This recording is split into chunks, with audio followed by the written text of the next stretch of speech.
Salam değerli dostlarım, her birinizi hoş gördük. Değerli dostlarım, bugün ben size deyirdim, söz vermiştim ki lobiyalarım büyüdükçe size göstereceğim. İndi ben size lobiyalarımın necə büyüməyini gösterirəm. Görürsünüz değerli dostlarım. Qəşəng büyüyübdür. Yavaş yavaş töküb hamısı da beləsinə hamısı çiçəkli töküblər. Belə lobiyalarımı da tam çəkib sizin üçün.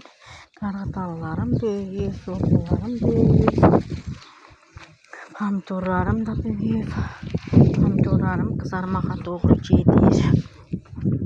Ben size onu necə büyüdüğünü, necə böyük olduğunu göstereyim. Görürsünüz. Görürsünüz değerli dostlarım.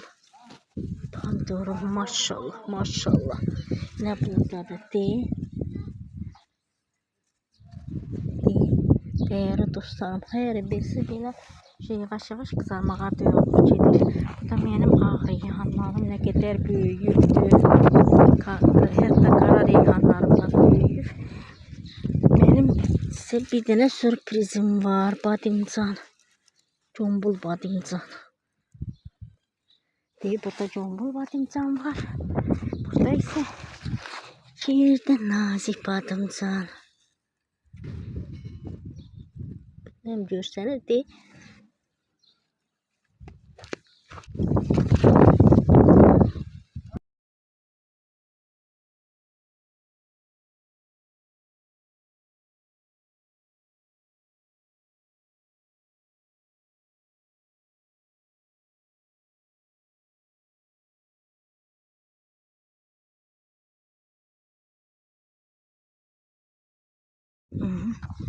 bu da biri sürpriz. Bu da bir boyda. Ne boyda büyüyübdür maşallah maşallah. Badimcanlarımız da töküb. İnşallah yağdıkça size göstereceğim.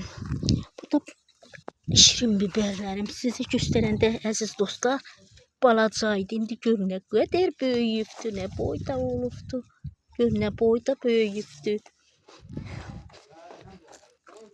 Şirin biberlerimiz büyüyüb maşallah. Acı biberlerimiz ne kadar maşallah maşallah. Hamısı bir gün ne kadar qəşəng olubdu. Toplayanda da size çəkib göstereceğim değerli izleyicilerim, değerli dostlarım. Ben size hatta size dibini toxalamışdım, boşaltmışdım.